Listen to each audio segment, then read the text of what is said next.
Hello, friends, and welcome to another installment of Imperfect Recall. I am your co host, Mike Eshelman, And I'm your co-host, Tom Arnholt. and in the studio tonight, we welcome our dear friend, Dan Rockwell. Thanks for having me, everybody. Hi, Dan.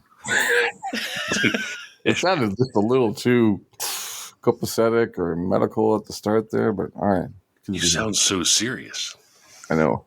This is a serious subject. Oh, It's a serious right. subject. Yes, we're going to crack Dan's head open and just sort of slosh around in his brains and see what we can come up with. Yes. That sounds great.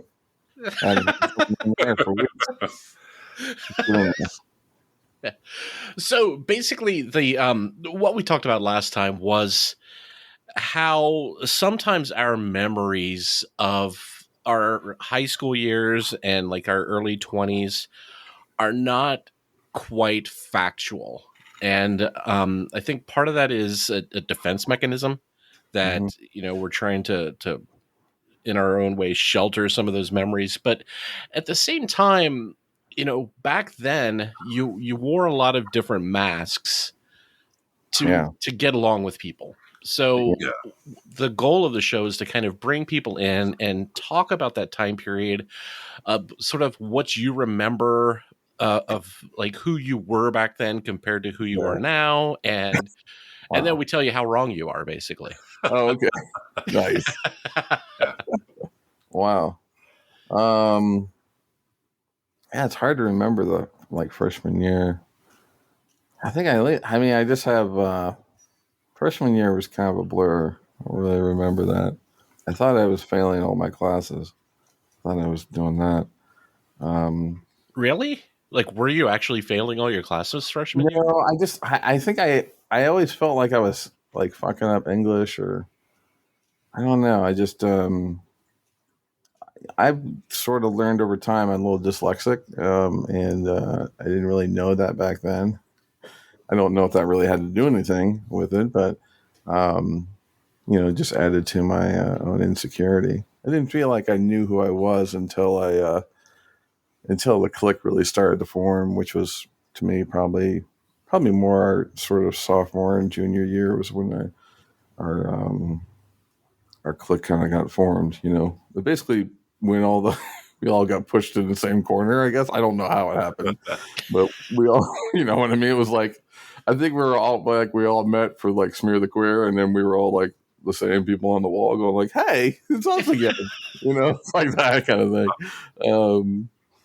And I think the other thing too is I feel like I was super awkward, and like I don't know. It's hard for me to envision what I even looked like back then. I know I was a stick for the most part. I don't know if I was heavy yet. I don't think I was heavy yet. I know I didn't feel like I had a ton of confidence, and I definitely I mean, I tried to stay in Tom's shadow as much as I could sometimes because it was comfortable there. And Tom had a way of we didn't really meet Esh yet. I mean, we might I feel like we met Esh toward the transition from high school to the years of, the living together in the apartment and stuff. But yeah, I mean, Tom I knew from St. Andrews, and so I really relied on those folks that I came from St. Andrews as comfort because I didn't know who really I was yet. And I don't think Tom necessarily knew who he was yet either, really. Absolutely not. He had a better way of sort of handling the dynamic. I don't know. That's one thing I can remember. Another memory I think is always funny. This one I think this is just classic me, I guess, in some ways.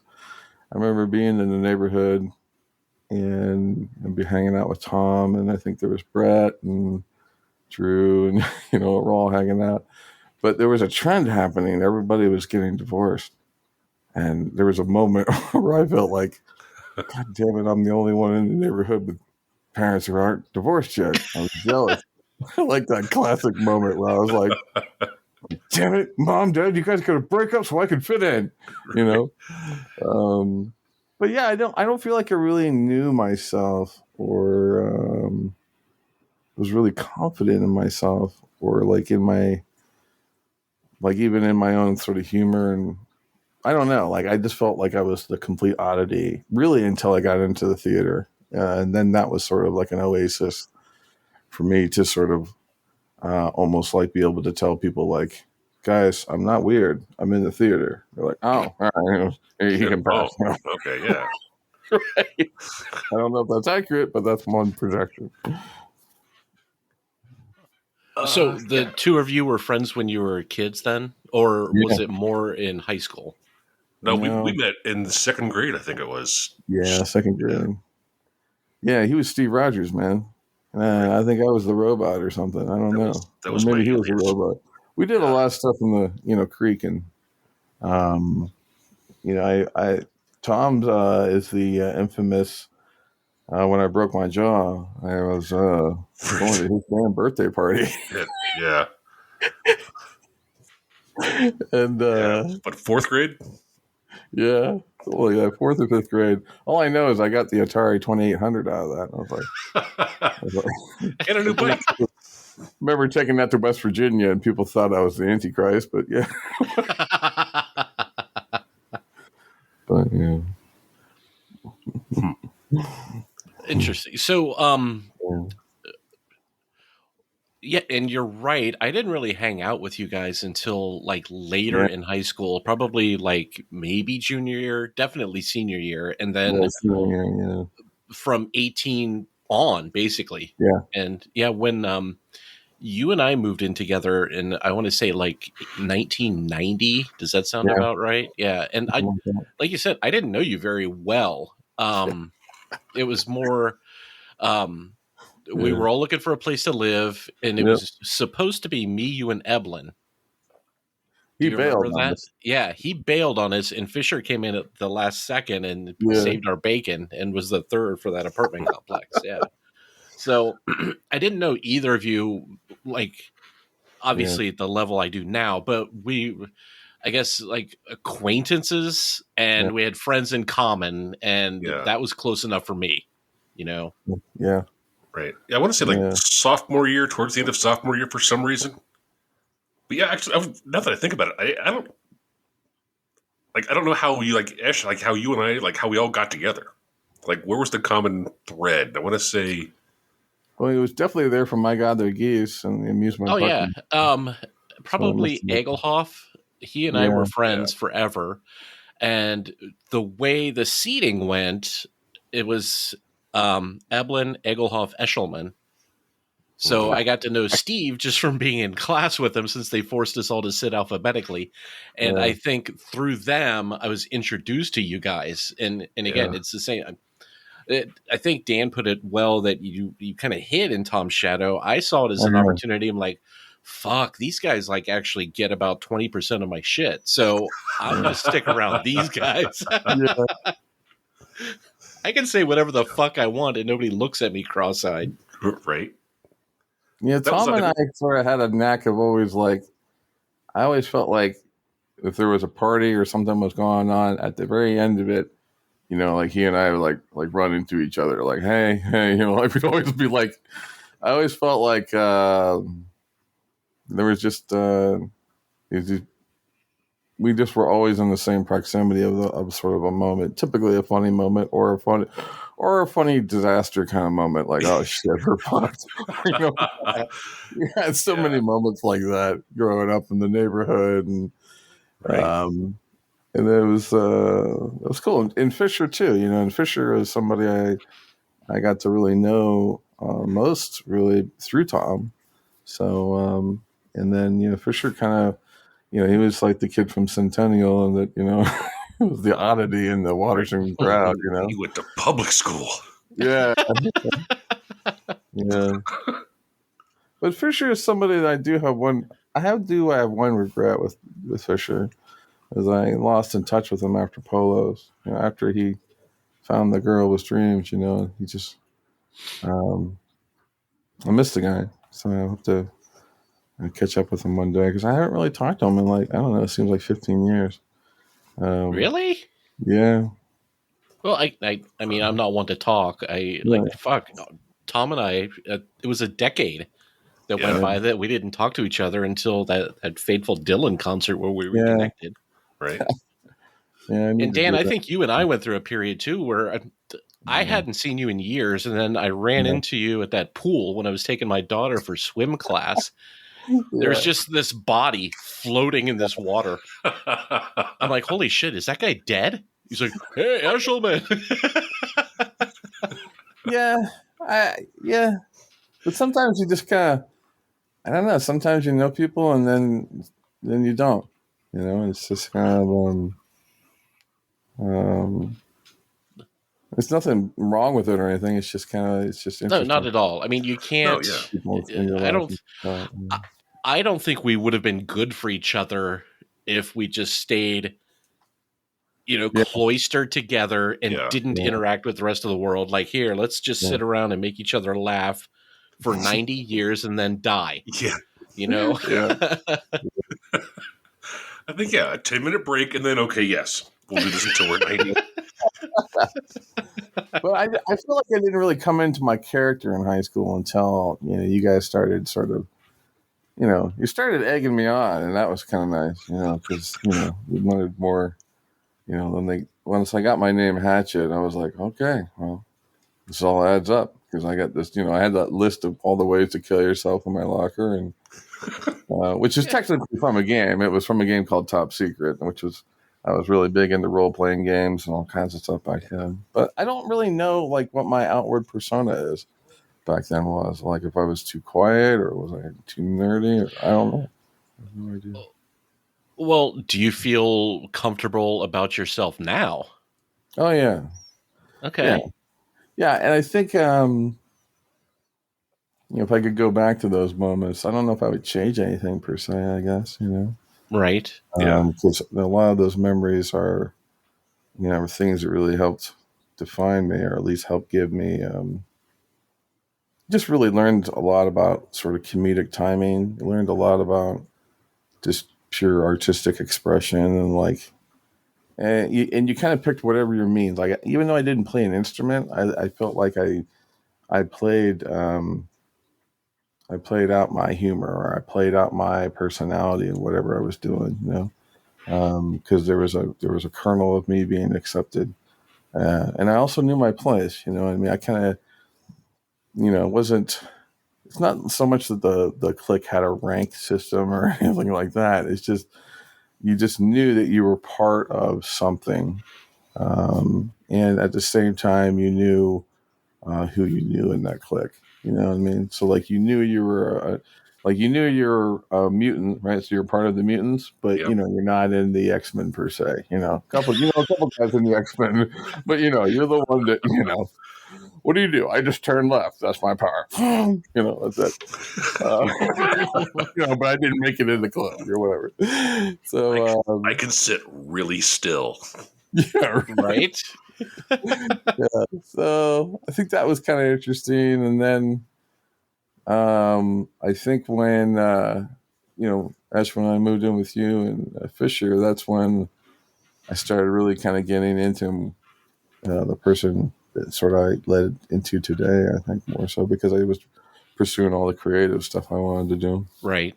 And I was doing, really cool stuff, and I was still, forming some good friends I still play music with today. And I was just, I mean, it was, that was also the time my folks decided, hey, we'll just let you do whatever you want. We're not going to pressure you to go to college per se, as long as you, find, I moved out when I was 18. I was like, let's go. So, but those are defining years.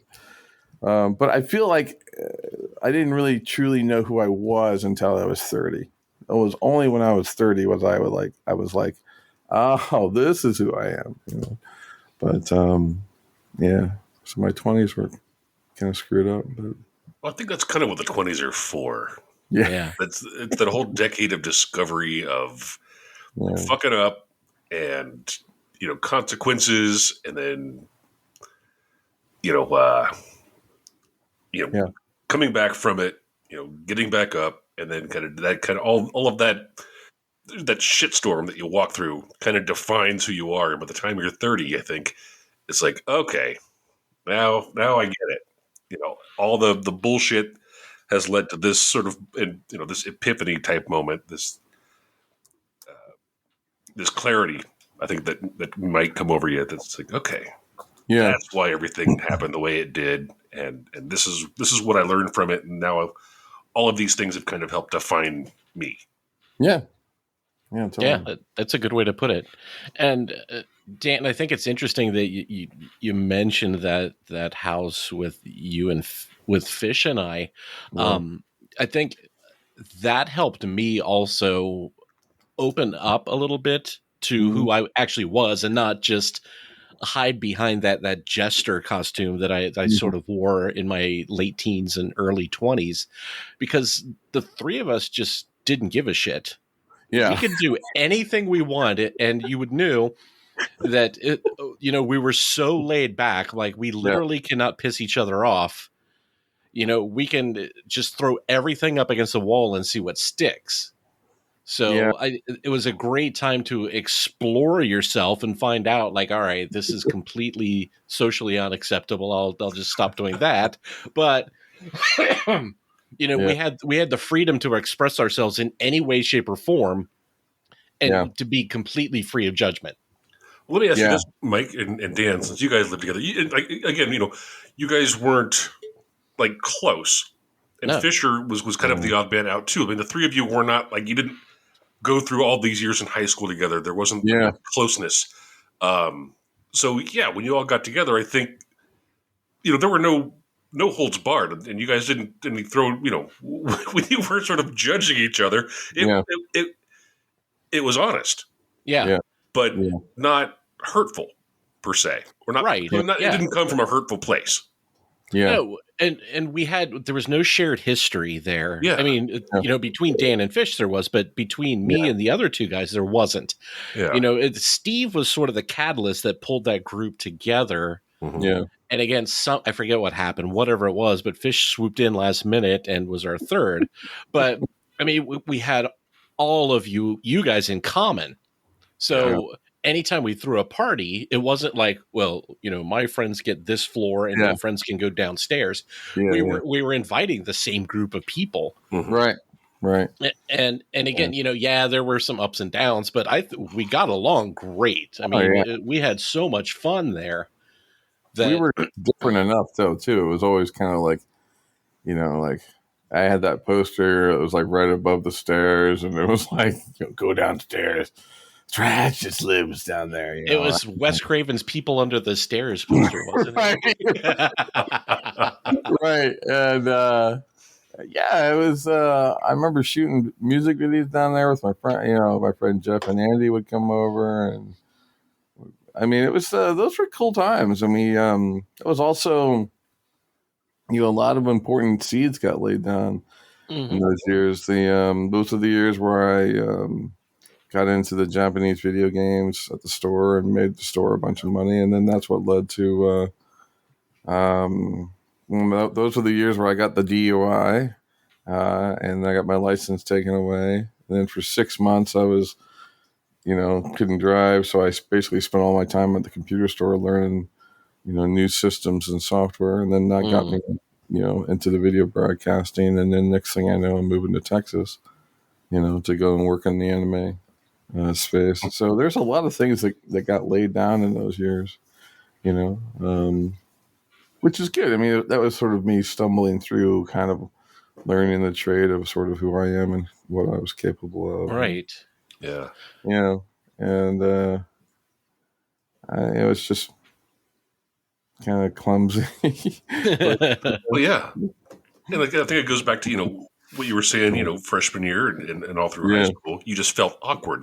And I think we all did. And it was, I think, after high school, like that doesn't stop. I think it got a little bit even more so because, we didn't have the safety blanket of high school. We didn't have the that Harlow monkey study. We didn't have our safety monkeys around us all the time. Yeah. And it was like, all of a sudden we have to be adults. Right. And yeah, it was completely awkward. And now we're dealing with other adults in a professional manner or to get a paycheck, to pay rent and utilities and all that shit. Right. Yeah. Without the, the security of those of that family that we had in high school. Yeah, and I think when I went to Texas, I basically learned a whole new cast of characters. I had to, in a lot of ways, my character had to mature to a self-standing model, right, of myself. Yeah. Since now I was hired by the guy that ran the place, but I had to sort of learn the people there and learn the culture, and this was a culture of hardcore nerds. These were Japanese animation fans who've been fans for 30 years, and everyone spoke a little Japanese, or it was just really hardcore. And I was into it, but at the same time, I was really just curious. I wanted this initial adventure, Yeah. which then turned into a lot of great. Like, I basically learned a whole nother version of myself there, and then I think as I evolved, I sort of took. At this point, I sort of pick and choose which parts of me I'd like to retain at the moment, I guess, or project.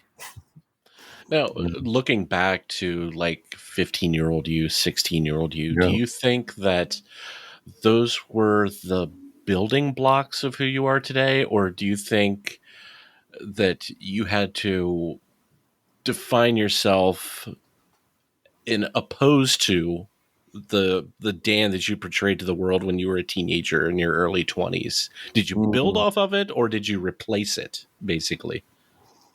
I would say, when I say I build off of it, like as if I used, parts and pieces, but I think I probably swapped things in and out. I mean, there's some things in my teen years I actually love, which are the years I had, walked around the neighborhood with, 300, fireworks, whatever. I was crazy with fireworks. You always had a bag of fireworks. It was awesome. Yeah, and I was just really good at those. In those teen years, I felt like I achieved different degrees of mastery. Like, one was fireworks. I felt like I really owned it.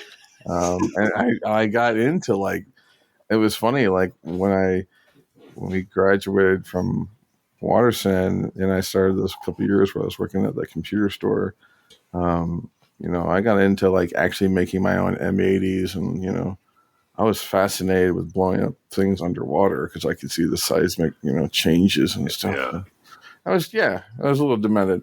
So, but those teen years, that was one thing I felt I mastered. The other thing I really got into was sort of definitely got into a start of computing. It wasn't until about, I think the PC was like 89 or 90 or so. But yeah, I mean, that the notion of doing data and working with my father doing research stuff, because we had this car cut in half in the basement that he would bring graduate students over and do stuff under the light, basically checking eye movement kind of stuff.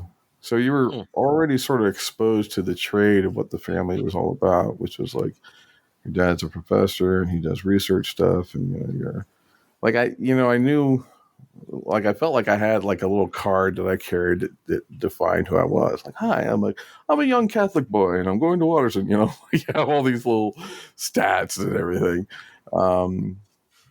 But yeah, I feel like there's, I got into electronics a little bit enough.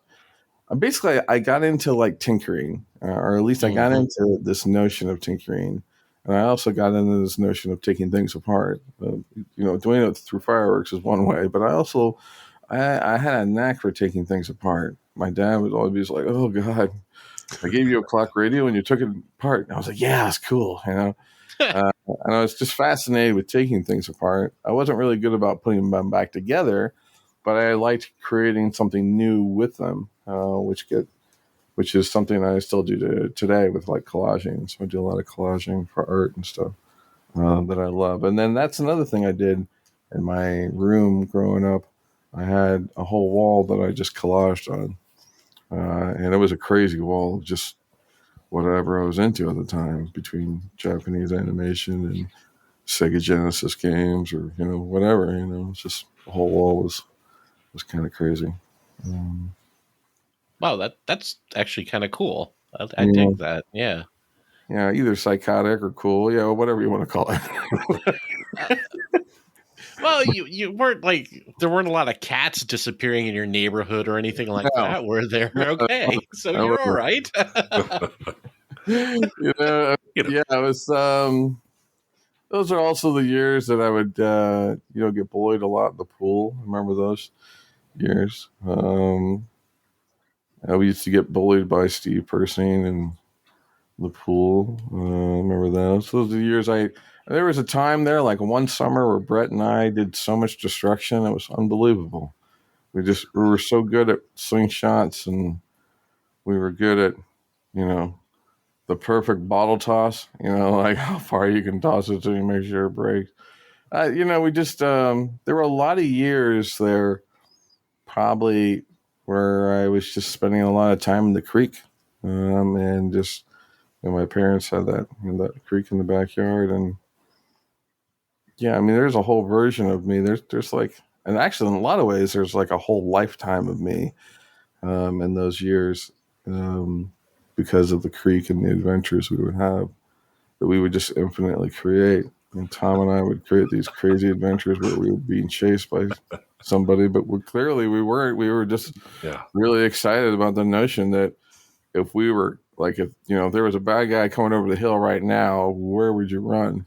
And we were really obsessed with these sort of imaginary scenarios because it helped us just improvise really fast on the fly. I think that's something that is that really kind of latched onto me and kind of become it over time. It became a key part of my personality, which is this notion of manifest. I have to be making something all the time. Be it I have to either make a song or make a collage, or I help somebody with a project, or I have to, start a new art project, or cook something, or create a cocktail. I have to keep creating. And if I don't, that's usually not a good sign. But I kind of can see that in my history, if I walk it back in time. So what do you think happens when your hands are idle and you're left to the noise in your head? I can go through periods of like intense, restless boredom, where I'm not inspired to do anything necessarily creative at the moment, but at the same time, nothing is like fun. Like TV doesn't work. Sometimes an audiobook will work. Sometimes if I actually do journaling myself, that helps me get out of it. But yeah, I hate those moments. It's like a mixture of insomnia plus like you're just like, holy shit, is there really nothing out there in the world that I'm interested in right now? Right. I get that 100%. Yeah. I totally understand that. Yeah. Yeah. Yeah. And then that's when you also start kind of drilling into yourself. You're like, oh, then you're like, well, fuck me. Am I reacting to a dopamine injection of the red? Like, what's going on? I'm like, everyone in the cerebral cortex report. What's going on up there? I Captain, we're dealing with some Delta 8. It's starting to take us. Yeah. So, anyways, yeah, there's like funny. I had these like seasons of shows in my head from growing up back then, like the days when I had the parties in my house in the I think that was sophomore year and senior year. The infamous one where Fran, was talking to her mom and was talking about, no, I'm a dead Rockwell. We're all like, no. Fran said she was staying the night at Ellen's, and Ellen said she was staying the night at Fran's, and one parent called the other to check on something, and the jig was up. Oh, no.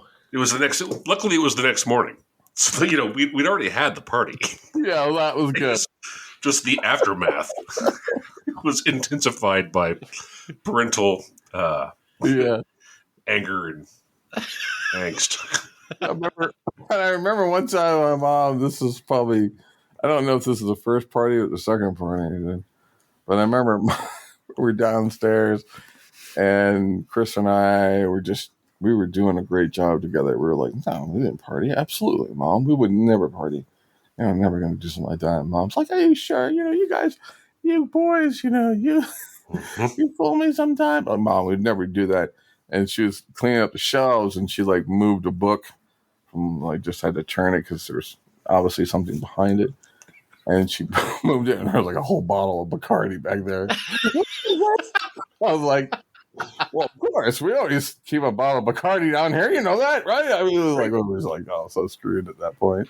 That was sophomore year, I think. Yeah. And then there was the infamous, at that part, there's all these moments from those parties that are they're literally like an episode of Friends or Office or something. Like, there's the one where these girls were in a room and they were breaking cigarettes in half. And I remember Casey in there, like every time one got broken, Casey was like, "What are you doing?" He was like freaking out. And then you turn the corner and there's George and I forget the girl's name. Who's George with? Anyways, George was one of those girls. Yeah, George and Fran are hanging out together, and it was like, all right, it's the couple's corner, like that. And then we left the house. I think you, me, and Fisher, maybe. I don't know. We walked down to the creek, walked all the way down to the pool. And I remember being like, wait a minute. Wasn't there some kid? Like there was a kid out in their front yard playing? Yeah. They're like, we got to get back to the party. There's like some spooky child out in the middle of the night. They're just standing outside their house. Yeah. Turn around. We got to go back. And it was funny because those party events, they put your name on the map for like maybe 72 hours, and then you're back to nobody. Right. That was the other thing that was kind of interesting. And then I think once we got Bum's Corner kind of thing, we kind of commandeered it from someone else. I'm sure. I mean, it was someone's corner, and eventually it became ours, I guess. No, it was never cool until we found it. I'm sure. No one was there, right? Except the bums. We evicted the bums off of their corner. That's right. It became the same. Mm-hmm. Yeah. By senior year, we had a strong clique, a really strong vibe, and we were autonomous. We were starting to generate our own events, do our own things. Yes. Yeah. I think by then we were tight knit enough. Yeah. That external forces didn't affect us as much, so we were able to push back, basically. Yeah, I think we realized, well, shit, we can actually affect this universe. Well, goddamn, right? See, I always felt we could do that, though. Yeah, but again, I think you were always in the front runner, Tom. You were the cool guy that didn't want to be cool, but you also knew you were cool. I don't think I did. I mean, there were always moments where, the jocks would pull in front of us, like we accidentally, crossed the jock, and there'd be that moment of weird tension. I never had that. Yeah, I remember the one guy that called me Lips. There was a senior. He used to call me Lips, and make me feel bad because I had my father's lips, my dad had lips, and I had lips. And I've been told by many women that lips are good, so I'm all right with it. But, Right? anyway, That guy was just proving his ignorance, exactly. his sexual ignorance. But at the time, I didn't know. I was like, holy shit, I got big lips. And it's been tough. I had a lot of years of rehab.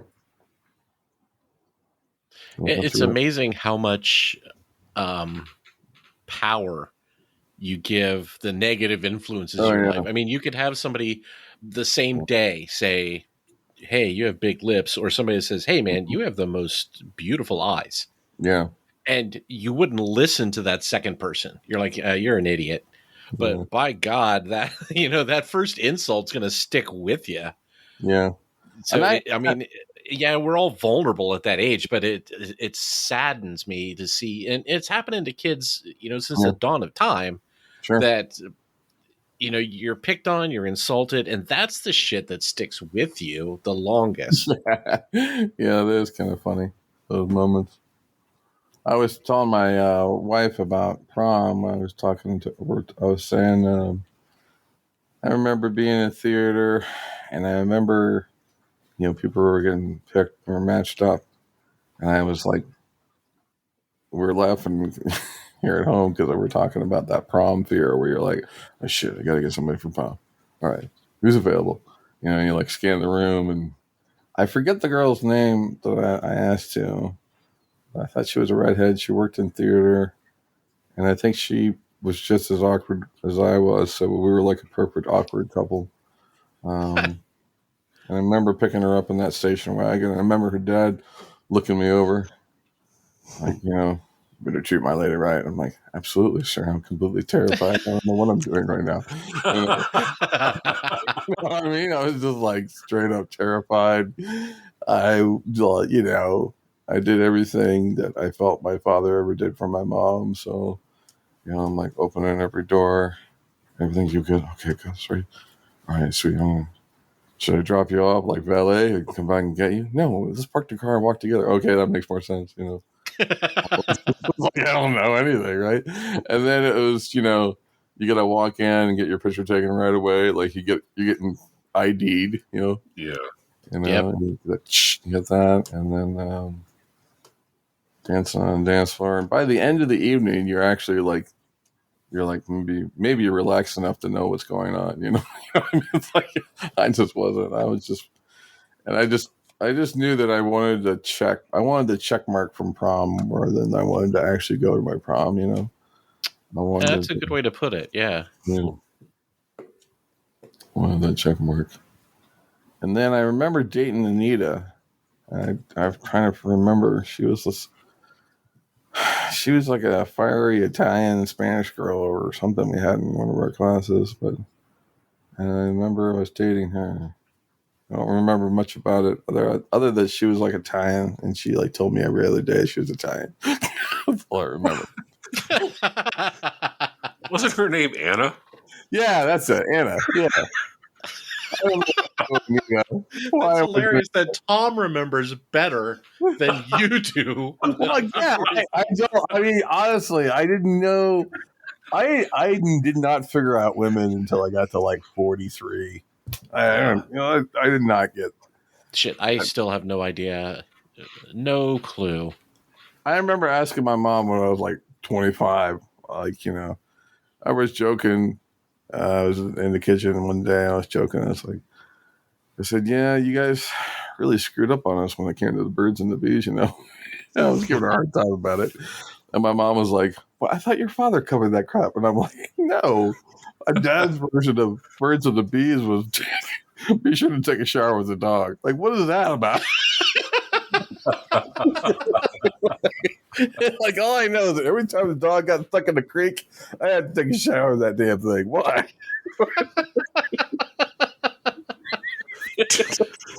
Dad, your dad was awesome. Your dad was like hilarious. I remember your dad, like, everything out of his mouth was either like just uber scientific, like, holy shit, like I don't speak Latin.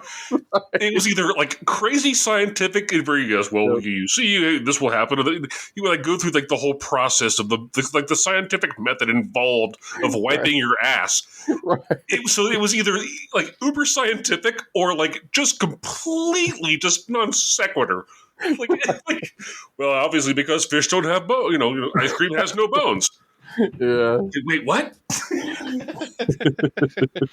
That is awesome. I used to tell kids my dad's a doctor. My dad would tell me, technically, son, I have a PhD, and that's where the doctor comes, but I'm not really a doctor. And I was like, fuck. Be cool for 1 week. God damn it. Yeah.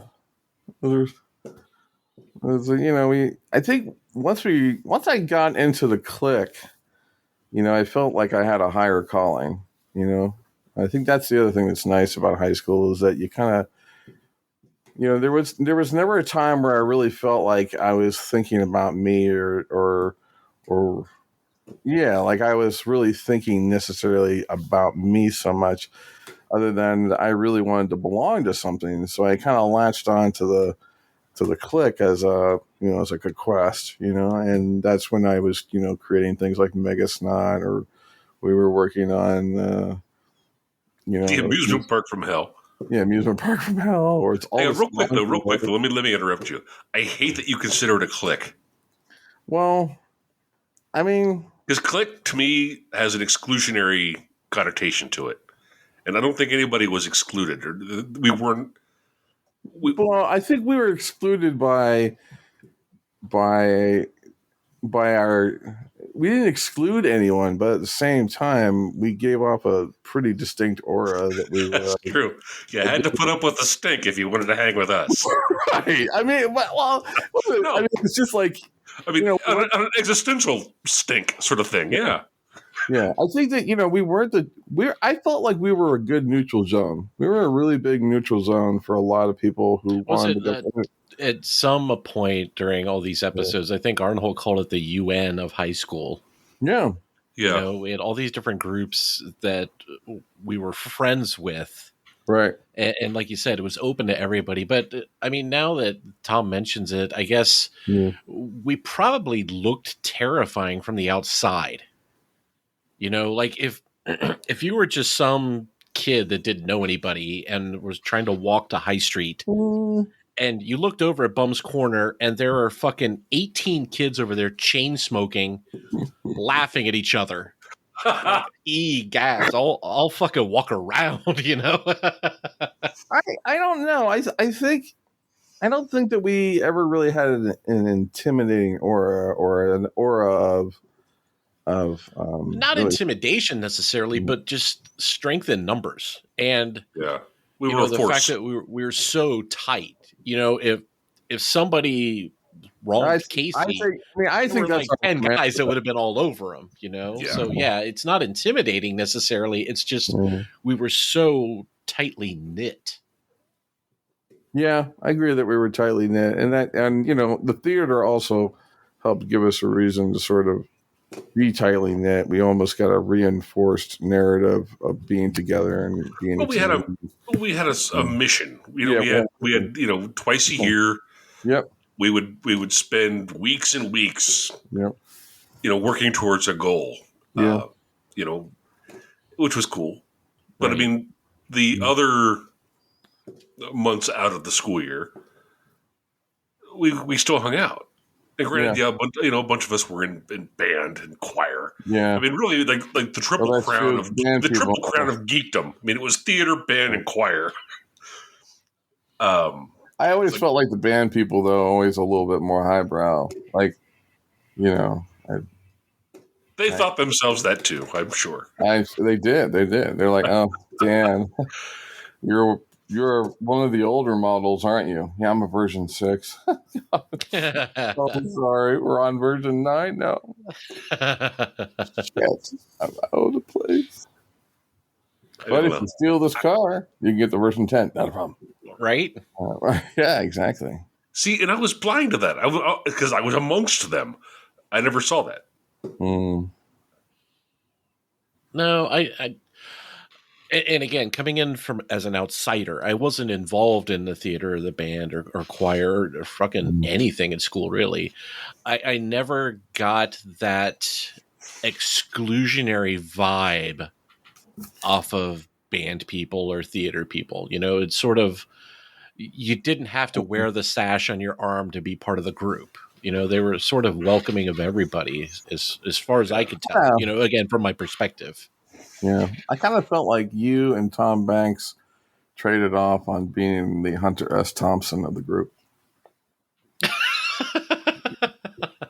You know, Hunter S. Thompson is such a distinctly strange but viscerally live character, and you were definitely that. I feel like, and the other thing too that was, I also felt like you were a reporter. I felt like you could go undercover and hang out with the jocks, learn shit, and then come back.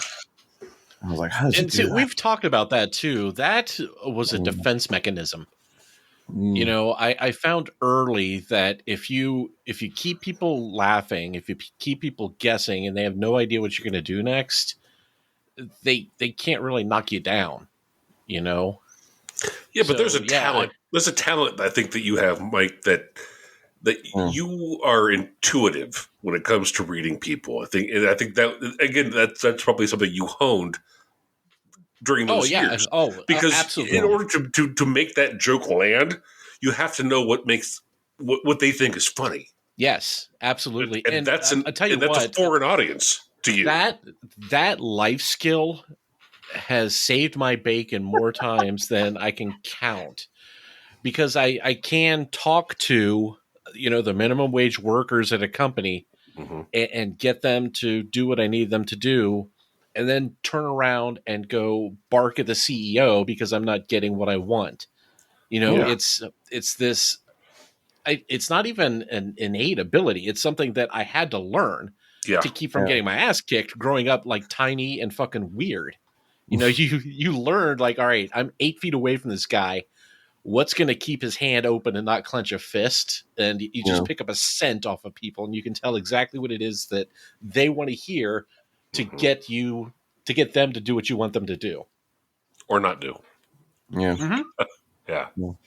Yeah. So, and Dan, you kept mentioning that, like, oh yeah, man, you're like a chameleon. You can blend in everywhere. I'm like, yeah, but it wasn't a skill that I enjoyed using. It was to keep out of trouble, you know, like, as long as I keep stirring the pots, none of them boil over. So you just kind of keep spinning your plates and make sure nothing crashes on you. Yeah. You know, I don't know. It's, the version of me in high school, if that version of me is still here or not, it's hard to say.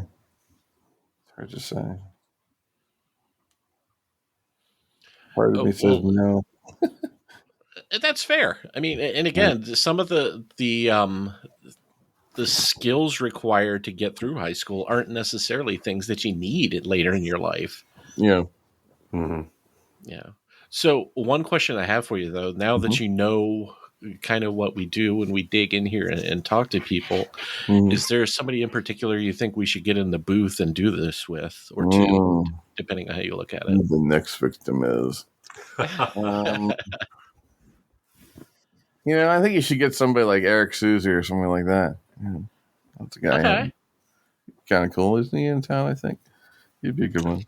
I'm pretty sure he lives here in Columbus, yeah. Yeah. But as we've proven, we can go worldwide. There's Eric is another guy that comes up, even though he didn't really hang out with our clique, really, in particular. But he was definitely another person that, you know, I don't know. It was like him and the Fort Camp kids they had this ability to sort of like hang out in the Angel group, and then at the same time they could come down and hang out with us in the sewer, you know. So yeah.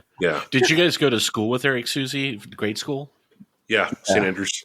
Yeah, okay, gotcha. Because I went to OLP with the Fort Camps. Okay, yeah. I couldn't remember if they were at St. Tim's or OLP, but okay, yeah. Okay, well, yeah. I mean, the Fort Camps lived just, you know, the next neighborhood over. So we kind of grew up with them. We grew up with them as well. Yeah. Brett is another one I'd love to find and reconnect someday. Brett Emery, I don't know where he is though. And he's actually, and he did go to Waterson, didn't he? I thought he did. I think he went to St. Did he? I don't know. I recognize the name, and I didn't go to grade school with you guys, so I assume so. Okay. Yeah, I'm pretty sure. Yes, he did. Yeah. He was he was tight for a while and then bounced out. But even folks like Drew. I talked to Drew a couple months ago. He had listened to the show and he wanted to connect, and we just walked through some old memories and stuff. And he'd be another sort of funny one to have on here. And then I think Christian Groom. So some of the remember the Christian Groom, and then who was the girl that hanged out with her? I forget her name. Kristen. Beth? Yeah. Beth Durbin. Yeah. Yeah. Mm-hmm. I always they were both OLP kids too. So I've known them since I was in fucking second or third grade. Yeah. So cool. Okay. Well, that gives us some more fodder too. I never would have thought to reach out to Eric Susie, but he'd be a good one for sure. It's funny. I thought about Eric Susie today when we were getting ready to do this. Oh, really? Yeah. I don't know. Something about folks out of that era. Oh, the other one is Chris Conway. He'd be a great one. Rat. Yeah, he'd be interesting to talk to. Yeah. Or Andy Harrison, even though Andy didn't really necessarily hang with us, but no. And again, that's the thing. I think it's important to get a perspective from everybody. I'd love to go through like the entire class of 88 and 87 and 89 and do 900 episodes. Retract that. I'd like to get like half of the people from the class of 88. I kind of puckered up there when you said that. in both a good and bad way. Tight sphincter says what? Yeah, because I think it's important. I think it's interesting. We all saw the same stuff, but what did your eyes see? Right. And Dan, everything is filtered. Your views were very insightful, and it was interesting to hear your take on it too. So your time is greatly appreciated here in our little free version of therapy. Yeah. It's always good to be part of the Tom and Esh Media Network. Whatever this is called. You guys have like 900 podcasts now, and I'd like to support those. I'm going to copyright that. And again, thank you for your service. Anytime we can help, we're always here for you, sir. Absolutely. Yeah, so I guess until next time, everybody, we will get somebody else in the box and try and tear their youth apart and see what we can make out of the pieces. Yeah. Those scars. Let's rip off those scars, everybody. Rip off those Band-Aids. Let's break some Legos. Perfect. All right, so until next time, I guess I will bid you all adieu. Good night. Good night.